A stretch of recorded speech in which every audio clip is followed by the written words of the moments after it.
वंदे पुरुषोत्तमम।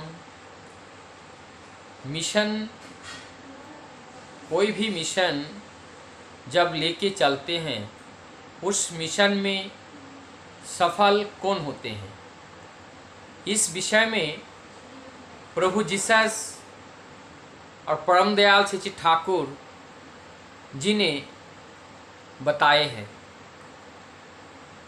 परम दयाल श्री ठाकुर जी कहते हैं, मैं आप लोगों के लिए क्या सोचता हूँ जानते हो? मैं ये सोचता हूँ तुम लोगों के लिए रहने के लिए स्थान नहीं होगा, जगह नहीं होगा, खाने के लिए भोजन नहीं होगा, एवं पहनने के लिए कपड़ा नहीं होगा। तुम्हारी जीवन की जितनी असुविधाएं हो सकती हैं, सारे असुविधाएं तुम्हारे जीवन में आकर उतरेगा, जिसके फलस्वरूप तुम्हारी आंख धसा हुआ होगा, गाल बैठा हुआ होगा और शरीर एकदम कृष्ण हो जाएगा। केवल और केवल तुम्हारे मस्तिष्क में मेरे अलावा और कोई विचार शेष बचा हुआ नहीं रहेगा। ऐसा जिस दिन होगा, तुम्हारी जीवन की सारी प्राप्तियों का जो चरम है वही तुमको प्राप्त होगा। आगे ठाकुर जी बोलते हैं, जब ऐसा व्यक्ति किसी रास्ते से गुजरता हुआ, सफेद वस्त्र परिधान किया हुआ और हस्त में दंड लिए हुए रास्ते से गुजरते हुए जब जाते हैं,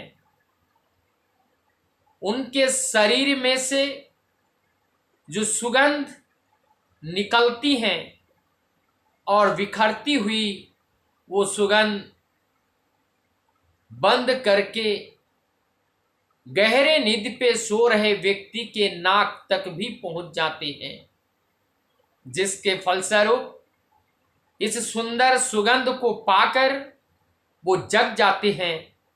दरवाजा खोल करके उस सुगंध के पीछे करते हैं।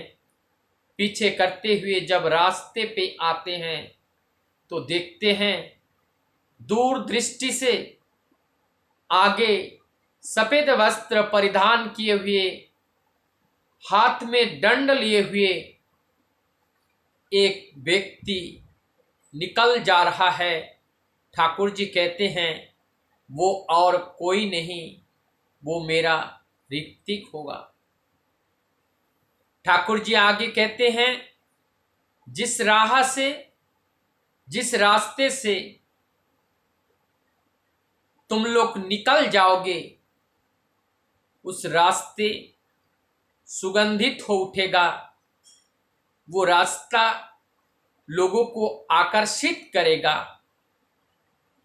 ऐसे भक्त को ही ठाकुर जी ने कहा कि यह हमारे मिशन को आगे ले जाने वाला व्यक्ति हो सकता है।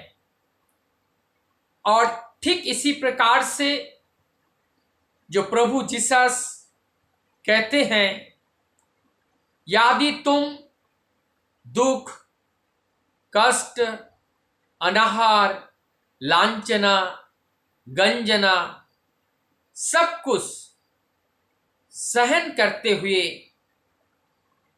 तुम अगर हमारे पास आते हो तो ही हम समझेंगे तुम हमारे इस कार्यों को, इस मिशन को आप पूरा करने में सहयोग कर सकते हो। प्रभु जीसस आगे कहते हैं, यदि तुम्हारे माता पिता, तुम्हारे रिश्ते नाते सभी लोग दुख दरिद्र से निष्पेषित हो रहा हो,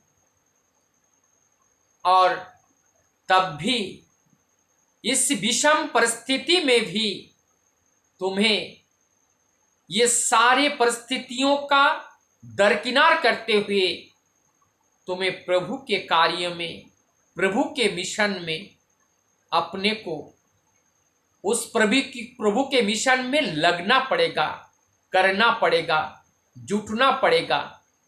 ऐसा जिस दिन संभव उठेगा, तुम्हारे जीवन में अप्राप्त बोल के कुछ भी नहीं रहेगा। तुम्हारी जीवन की में सब कुछ प्राप्त होगी। बाइबल में जैसे हैं, ठाकुर जी प्रभु जीसस बोलते हैं, हमने तुम लोगों को सुख देने के लिए नहीं बुलाया, और दुख और जो दर्द हैं और उस दुख और दर्द को और तुम्हारे रास्ते के चलने के साथी बनाने के लिए मैं आया हूं। तुम्हारे वो दुख दर्द को दूर करने के लिए नहीं आया हूं। जिस दिन तुम लोग इस दुख दर्द को स्वीकार कर लोगे, तुम्हारे जीवन में पाने का और करने का कोई शेष नहीं रह जाएगा।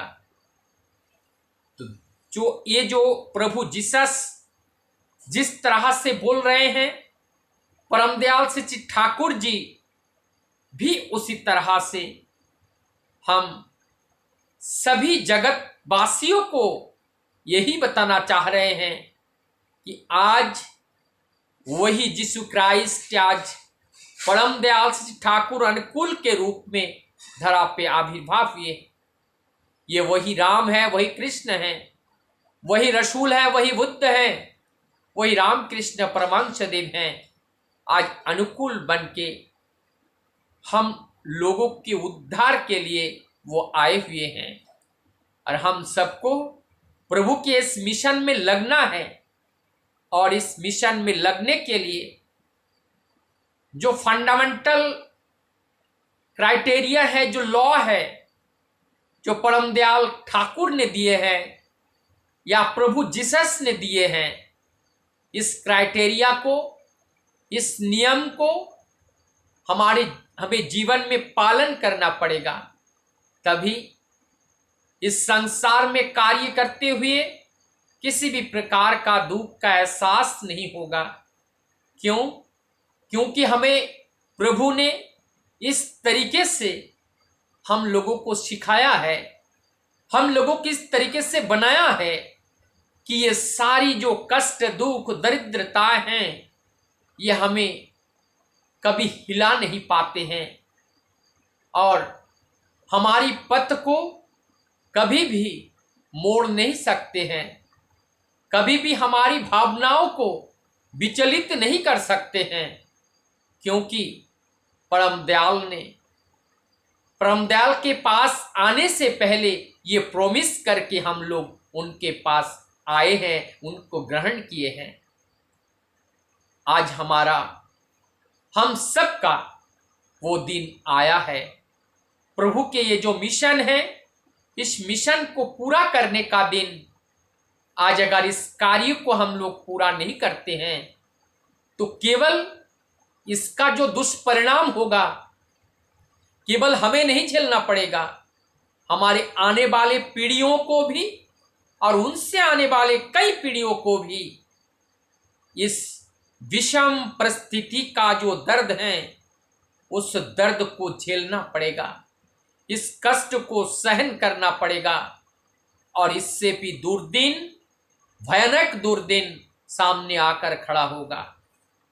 इस सारी विषमताओं को दूर करने के लिए आज प्रभु ने हम सबको आह्वान किए हैं।